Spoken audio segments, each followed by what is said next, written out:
Hola, muy buenas tardes. El día de hoy vamos a realizar una actividad de un video educativo dentro de la actividad de la semana número 6, ¿no?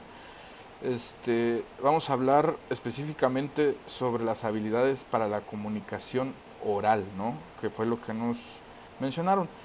La comunicación oral, hay habilidades innatas y habilidades aprendidas, ¿no? De tal forma que las habilidades innatas es la habilidad que tiene una persona desde que nace de poderse comunicar, de crear una empatía con una persona a la que le está transmitiendo un mensaje. Y las habilidades aprendidas pues van a ser a través del conocimiento que nosotros vamos adquiriendo para podernos comunicar. Tanto innato como aprendido es el arte, ¿no?, de hablar en público. Esto de comunicarse es un arte, ¿no? Es al fin y al cabo una facilidad que algunas personas pueden tener y otras no, pero lo pueden ir desarrollando o aprendiendo con el paso del tiempo. Entonces, existen muchas circunstancias para lograr una buena comunicación. Ahora, nos mencionan la fórmula de las 3V, ¿no?, que son elementos visuales, vocales y verbales. Desde este punto de vista, nosotros podríamos mencionar que los elementos visuales pues van a ser todo lo que nosotros realicemos, ¿no? Desde la postura, los movimientos, los gestos, las expresiones faciales, cómo nos desplacemos en un escenario y el manejo del espacio físico.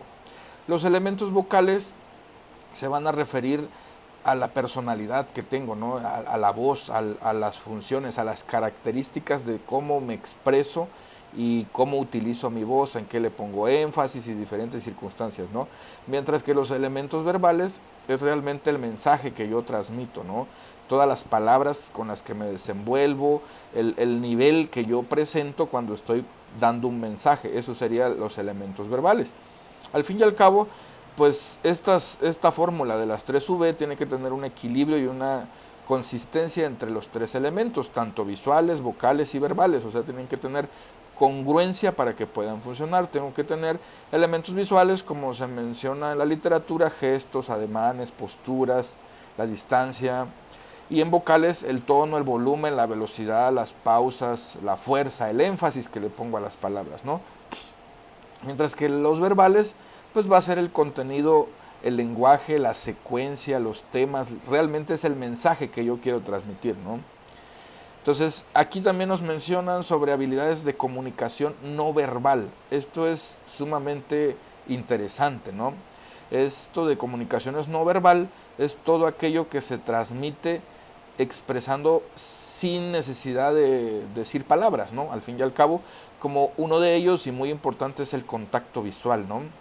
Cómo yo puedo empatizar con alguien desde el primer momento en que lo veo y interactuar de una forma brindándole confianza, brindándole respeto, brindándole diferentes circunstancias en donde la persona se sienta cómoda y pueda haber una buena comunicación, ¿no? Dentro de ello, pues puede ser no tener la mirada vaga, no parpadear muy lento, el mantener el contacto visual con las personas, ¿sí? Ver a las personas y no a la cámara como tal. Entonces tendremos ciertos constantes sobre este fenómeno de la comunicación no verbal, ¿no? No concentrarse solo en un sitio, sino ver al público en generales. Ahora, existen también dentro de estos parámetros no verbales lo que es las posturas y los movimientos, ¿no? La posición física del cuerpo expresa mucho, ¿no? Desde el punto de vista, desde si estás muy rígido, si exageras esa rigidez, si estás como descansando, como aburrido. Entonces, la posición física del cuerpo siempre va a ser indispensable para la comunicación. Lo indispensable sería mantenerse erguido, con naturalidad, tampoco muy firme, ¿no? Ni en una posición, no sé, como de soldado, muy rígido, ¿no? No descuidarse por la parte inferior del cuerpo, siempre mantener una congruencia entre la parte superior y la parte inferior y no moverse exageradamente, ¿no? Mantener un estilo propio, que es lo que nos va a dar nuestro toque de lo que nosotros decimos, ¿no? Y sobre todo congruencia entre los movimientos, los ademanes, las palabras, el tono de voz y todo lo que se dice, ¿no? Los gestos y la expresión oral son sumamente efectivos, ¿no? Desde la naturalidad el entusiasmo que yo le puedo dar a una plática o la espontaneidad que yo le puedo dar a un mensaje, solo con el hecho de manejar un gesto o una expresión facial que cree empatía con una persona y me pueda ayudar a desenvolverme bien. Entonces, debemos de conocernos, es lo que menciona, ¿no?, también la literatura, nuestros gestos nerviosos. Cuando nosotros nos ponemos nerviosos, por ejemplo, hay personas que se tocan el cabello, otros se muerden los labios, algunos tartamudean, y hay diferentes circunstancias en las que nosotros realizamos un gesto de manera natural al sentirnos nerviosos, ¿no? Entonces, no hay que exagerar ciertas circunstancias en las que nos pueden pasar ciertas cosas, ¿no? Entonces tenemos que tener congruencia en el mensaje, tenemos que tener una expresión facial cordial, ¿no? Una sonrisa natural que se mantenga y que brinde confianza, y sobre todo que sea una sonrisa real, ¿no? Que no sea una sonrisa fingida o falsa, como lo mencionamos en la literatura, ¿sí?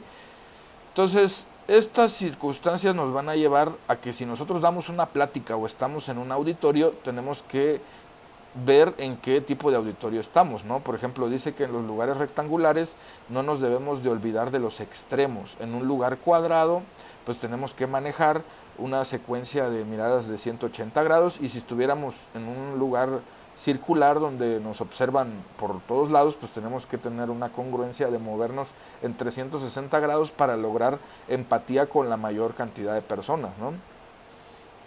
Entonces, todas estas circunstancias se van relacionando. Siempre vamos a tener una situación donde nosotros vamos a presentar objetos, ¿no? Hay objetos integrados a la plática y que van dentro de un mensaje. Hay objetos incidentales que se pueden agregar sin que nosotros lo veamos, objetos que se van revelando, ¿no?, dentro de la plática, y los objetos ocultos que el público lo ve como forma del acto, ¿no?, de la plática que se está haciendo, que sería el mobiliario. Hay una disciplina auxiliar de la comunicación no verbal que se llama la paralingüística, ¿no?, que es todo aquello que no se comunica de forma verbal, ¿no? Dentro de estas circunstancias tenemos que conocer muy bien las funciones de la voz, ¿no? La voz dice mucho de nosotros, ¿no? Dice nuestra personalidad, cómo somos. Al fin y al cabo, desde el reflejo de la voz, nosotros damos nuestros sentimientos, nuestro estado de ánimo, y esto puede ayudar si estamos en una empatía con las personas, o no favorecernos en una plática si estamos en otro canal, ¿no?, por así llamarlo, con otras personas. Ahora, para transportar el mensaje yo tengo que ser congruente con lo que estoy diciendo, con mis ademanes, con mis movimientos, y lograr una comunicación asertiva con las demás personas, ¿no? Tenemos que generar ciertos estímulos visuales, como en este caso van a ser imágenes y no solo estar hablando y hablando y hablando. Se tiene que lograr el interés de la persona. Si nosotros vemos un poquito de lo que es educación, hay personas que aprenden de manera verbal, otras de forma visual, y todos tenemos diferentes circunstancias de cómo admitir o cómo interpretar un mensaje, ¿no? Habrá gente que a lo mejor con un dibujo o un diagrama pueda entender mejor que una gran plática, ¿no? Y habrá gente que lo va a escuchar o lo va a entender mejor hablado, ¿no? Y habrán otros que pues tal vez necesiten leer algún mensaje. Entonces, todo esto se tiene que expresar, hablar y comunicar, ¿no? Para que nosotros logramos tener esa empatía con el público, con las personas que necesitamos trascender ese mensaje. Ahora, la comunicación depende de la voz, ¿no? Siempre. La voz es sumamente eficaz para decir quiénes somos, cómo lo hacemos y de qué manera se relaciona con las personas, ¿no? La voz surge desde el punto de vista de diferentes órganos, ¿no?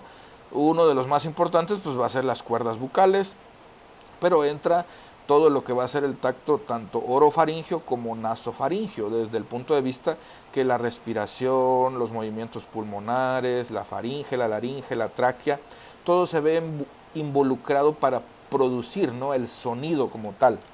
Ahora, el énfasis, las pautas, el tono que nosotros le demos, eso va a tener diferentes variabilidades y va a crear una flexibilidad de lo que nosotros estemos diciendo. También nos va a dar una pureza en el mensaje, ¿no? Un mensaje tiene que tener claridad, ¿no? Tenemos que tener una buena dicción para que logremos transmitir ese mensaje que nosotros queremos pasar. Y esa buena dicción se va a deber a la musculatura, ¿no? A los músculos en movimiento cada vez que nosotros estamos expresando un mensaje. La intensidad, pues, es cómo directamente nos van a escuchar, y tenemos que tener una flexibilidad y variedad vocal por la modulación de la voz, ¿no? Si nosotros no cambiamos los tonos del mensaje que estamos dando, esa persona se va a aburrir, ¿no? Tenemos que variar esos tonos para que nosotros podamos tener cierta congruencia y de alguna forma atraer a la persona que nos está escuchando. Entonces, varias de las situaciones para lo que se necesita de la comunicación verbal va a ser el volumen, ¿no? El volumen se refiere al sonido con que yo me comunico, que puede ser alto, suave, bajo, débil, fuerte. La velocidad con la que yo transmito ese mensaje, que no debe de ser ni muy alta, ni muy fuerte, ni muy débil, ¿no? Tiene que tener una voz con una tenuicidad de buena calidad para que podamos continuar con ese mensaje. El tono con que yo digo las cosas desde el punto de vista grave o agudo, eso es lo que va a dar cierto manejo de esto, ¿no? Por supuesto, el ritmo en que yo combino mis palabras, mis mensajes y todo. Y algo muy importante son las pausas que yo me doy, ¿no? Para poder respirar, para poder continuar con este mensaje y irlo ligando, ¿no? Otra de las cosas muy importantes de esta situación es el énfasis, ¿no? Yo tengo que ser enfático en algo que quiero que los demás me escuchen en un mensaje, ¿no? Sobre la situación que yo quiero dar a conocer, ¿sí? Entonces, las habilidades de la comunicación verbal, a manera de resumen, pues pueden ser aprendidas o pueden ser innatas. Pero las habilidades verbales se van a dar a través de la preparación, el conocimiento, la inteligencia y la convicción de transmitir ese mensaje, ¿no? Si nosotros logramos estas 4 fases, por así llamarlo, nuestras habilidades verbales nos van a llevar a una comunicación efectiva, ¿no? O asertiva.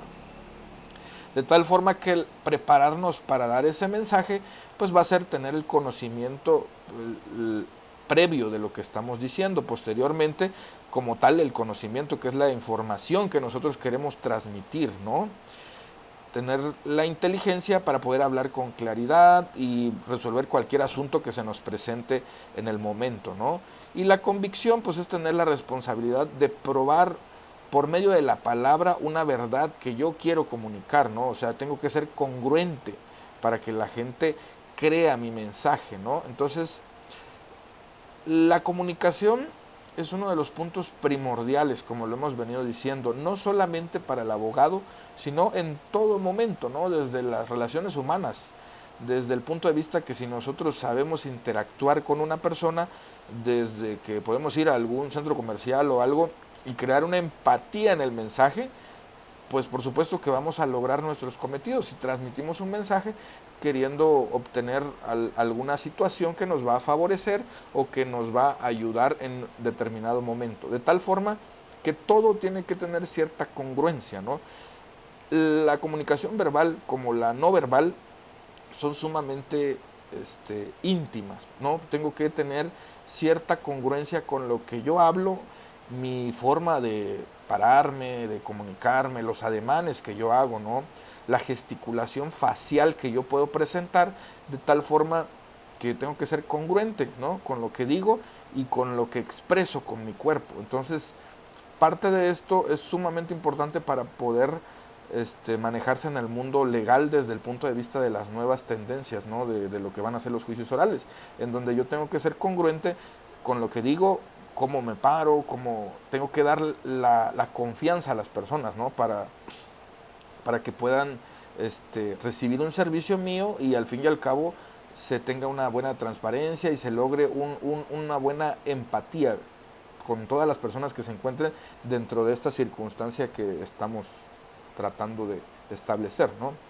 Pues por el momento sería todo. Muchas gracias por su tiempo y les agradezco su atención. Hasta luego.